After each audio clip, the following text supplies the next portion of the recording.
सब लोग? I hope कि आप सब ठीक होंगे। My name is Saraswati Yadav और आज का जो हमारा टॉपिक है फंडामेंटल ड्यूटीज यानी कि मूल्य कर्तव्य। अगर आप किसी भी कॉम्पिटिटिव एग्जाम्स की प्रिपरेशन कर रहे हो तो आपको इस चैनल से काफी हेल्प मिलेगी। और अगर आप अपने GK teacher academy YouTube channel पर पहली बार विजिट कर रहे हो तो प्लीज चैनल को सब्सक्राइब एंड बेल आइकन को प्रेस कर लीजिए, जिससे कि आने वाली हर नई वीडियो का नोटिफिकेशन आप तक पहुंच जाए। अब हम स्टार्ट करते हैं कि हमारी जो फंडामेंटल ड्यूटीज हैं वो कौन कौन सी हैं और कितनी हैं, और हम जानेंगे कि हमारे फंडामेंटल ड्यूटीज को संविधान के किस भाग में जोड़ा गया है और इनके अनुच्छेद के बारे में भी हम जानने की कोशिश करेंगे।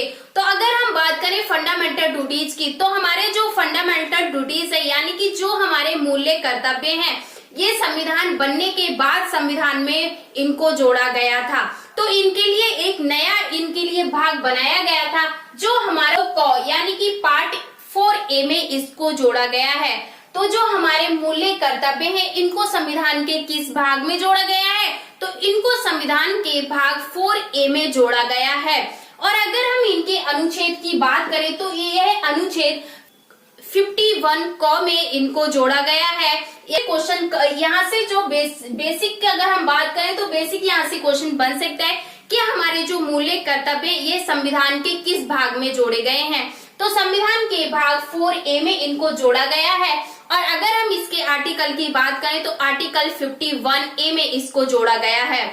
हमने 51 आर्टिकल पढ़ा था, उसमें के बारे में मतलब अंतरराष्ट्रीय शांति के बारे में बात कही गई थी। उसी में नया अनुच्छेद बनाया गया था 51 क। तो 51 क में हमारे मूल्य कर्तव्य के बारे में बात कही गई है।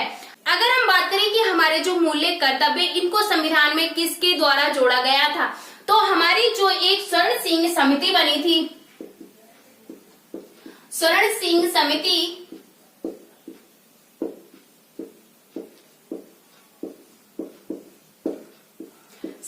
का गठन किया गया था।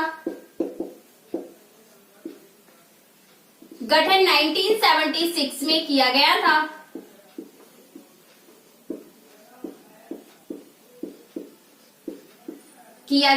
और इसी में कहा गया था कि जो हमारे मूल्य कर्तव्य हैं इनको संविधान में नहीं जोड़ा गया, वह एक बहुत बड़ी गलती थी। जो हमारी स्वर्ण सिंह समिति है इसमें कहा गया था कि स्वर्ण सिंह समिति में इसमें 8 मूल्य कर्तव्यों के बारे में कहा गया था। 8 मूल्य कर्तव्यों को जोड़ने को कहा गया। लेकिन इसके बाद क्या हुआ? 42वें संविधान संशोधन 42वें संविधान संशोधन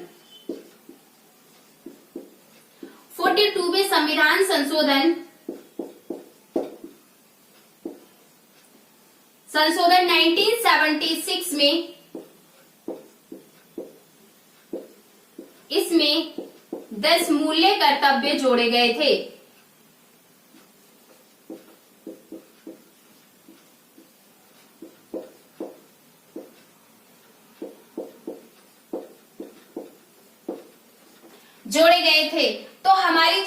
तो हमारी स्वर्ण सिंह समिति है इसमें कितने मूल्य कर्तव्यों के बारे में बात कही गई थी? तो इसमें 10 हमारे मूल्य कर्तव्यों को जोड़ा गया था या 10 मूल्य कर्तव्यों के बारे में बात कही गई थी। लेकिन बात क्या हुआ कि हमारा 86 में संविधान संशोधन 2002 में एक संशोधन हुआ जिसमें फिर एक मौलिक कर्तव्य जोड़ा गया था या मूल्य कर्तव्य जोड़ा गया था। या 86 में संविधान संशोधन हुआ।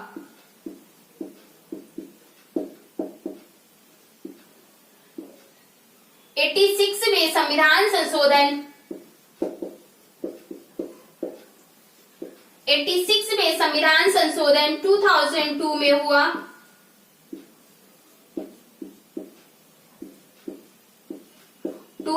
जिसमें एक और मूल कर्तव्य जोड़ा गया था।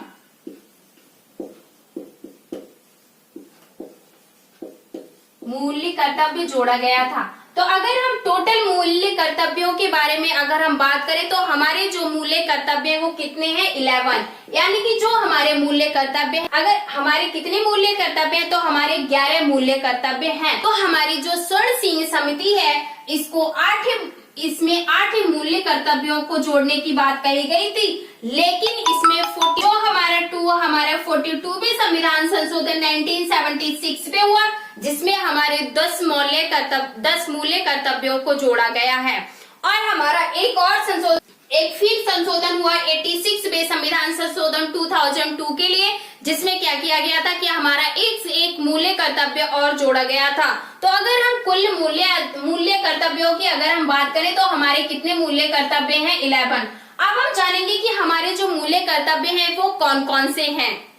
और अगर हम बात करें मूल्य कर्तव्य की, तो हमारे मूल्य कर्तव्य कितने हैं? तो हमारे मूल्य कर्तव्य या हमारे फंडामेंटल ड्यूटीज कितनी है? तो हमारी फंडामेंटल ड्यूटीज 11 है। यानी कि जो हमारे मूल्य कर्तव्य हैं वो कितने हैं? तो वो हमारे 11 हैं।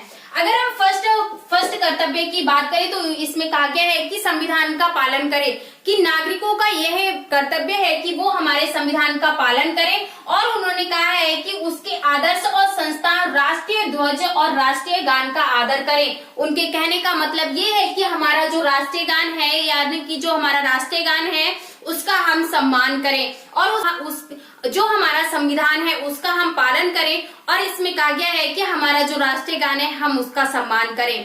नेक्स्ट जो है हमारा स्वतंत्रता के लिए हमारे राष्ट्रीय आंदोलन को प्रेरित करने वाले उच्च आदर्शों को हृदय में संजोए रखें और उनका पालन करें। तो इसका मतलब ये है कि हमारे जो भी जब हमारे आजादी से पहले जिन लोगों ने आंदोलन करने के लिए लोगों को प्रेरित किया था, उनके लिए हम याद करें और उन्हें अपने दिल में यानी कि अपने हृदय में उन्हें संजोए रखें, उनकी यादों को संजोए रखें और उनका सम्मान कर्तव्य।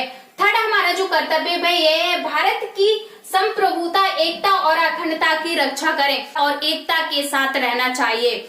नेक्स्ट इसमें कहा गया है कि देश की रक्षा करें और आहन किए जाने पर राष्ट्र की सेवा करें। इसका मतलब है कि अगर हमारे देश में कभी कोई आपत्ति आती है तो हमें एक साथ मिलजुल के काम करना चाहिए। और नेक्स्ट अगर हम बात करें भारत के सभी लोगों में समरसता और समान ब्रह्म तत्व की भावना का निर्माण करें, जो धर्म भाषा और प्रदेश या वर्ग आधारित सभी भेदभाव से परे हो। ऐसी प्रथाओं का त्याग करें जो स्त्रियों के सम्मान के विरुद्ध हो। इसके कहने का मतलब ये है कि ऐसा पहले से चले आ रहे हैं रीति रिवाज, उनके ही अनुसार नहीं रहना चाहिए। हमें समय के अनुसार अपने रीति रिवाजों में परिवर्तन करना चाहिए। जैसे कि अभी आपने देखा होगा कि हमारे पहले बाल विवाह होते थे, लेकिन वो बाल विवाह हमारे समय के अकॉर्डिंग हमारे बाल विवाह की जो एक रीति रिवाज था या जो हमारा बाल विवाह एक प्रथा थी उसको भी बंद कर दिया गया। और जैसे सती प्रथा पहले चलती थी, लेकिन सती प्रथा को भी बंद कर दिया गया। तो यही कहता है कि भारत के सभी लोगों का यह कर्तव्य है, भारत के सभी नागरिकों का यह कर्तव्य है कि वे स्त्रियों का सम्मान करें। और जो नेक्स्ट हमारा मूल कर्तव्य है, यानी कि नागरिकों का जो मूल्य कर्तव्य है यह है कि हमारी सामाजिक संस्कृति की गौरवशाली परंपरा का महत्व समझे और उनका परीक्षण करें। वो जो हमारे भारत के नागरिक हैं वे सामाजिक संस्कृति की गौरवशाली और महत्व समझे और उनका परीक्षण करें। नेक्स्ट है हमारा प्राकृतिक पर्यावरण की, जिसके अंतर्गत वन, झील, नदी और वन्य जीव के प्रति और प्राणी मात्र के प्रति दया भाव रखें। इसमें क्या कहा गया है? इसमें कहा गया है कि जो हमारे प्राकृतिक पर्यावरण के अंतर्गत जो भी चीजें आती हैं हमें उनकी रक्षा करनी है, और जो हमारे जीव जंतु हैं हमें उनके प्रति दया भाव रखना है। और कहा गया है कि जो अगर किसी कारण अगर हमारे जीव जंतु कम हो रहे हैं तो हमें उनको बढ़ाने की कोशिश करनी चाहिए और हमें उनके लिए वन या झील जैसी चीजों का निर्माण भी करवाना चाहिए। नेक्स्ट है कि हमारा वैज्ञानिक दृष्टिकोण मानववाद और ज्ञान अर्जन तथा सुधार की भावना का विकास करें। इसमें कहा गया है वैज्ञानिक दृष्टिकोण। इसमें कहा गया है कि ऐसा नहीं है कि आपकी जो पहले की परंपरा चली आ रही है उन्हीं के अनुसार आप चलें। इसमें कहा गया है कि पहले की जो परंपरा है उसको वैज्ञानिक दृष्टिकोण से समझें और उससे ज्ञान अर्जन करें और उसे सुधारने की भावना का विकास करें कि अगर कोई परंपरा चली आ रही है, अगर वो हमारे समय के अकॉर्डिंग ठीक नहीं है तो उसे सुधारने की कोशिश करें। नेक्स्ट इसमें कहा गया है सार्वजनिक संपत्ति को सुरक्षित रखें और हिंसा से दूर रहें।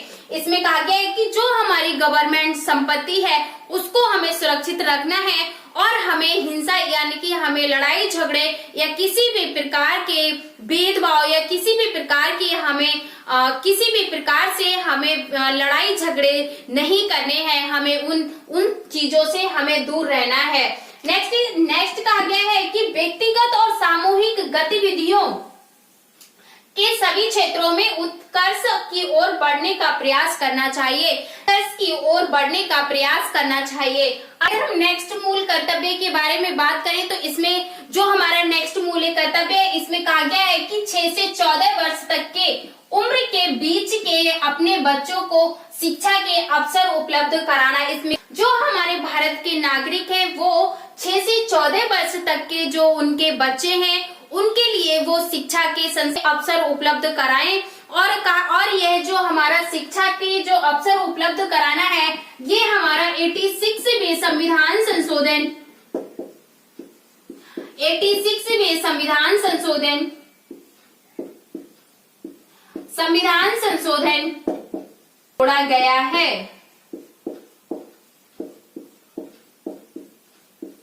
जोड़ा गया है। तो जो हमारा 11वां मूल अधिकार है ये किस संविधान संशोधन के तहत जोड़ा गया है, तो यह 86वें संविधान संशोधन के तहत जोड़ा गया है। आपको ये हमारे जो मूल कर्तव्य थे इनके बारे में समझ में आ गया होगा कि हमारे जो मूल कर्तव्य थे वो टोटल थे 11।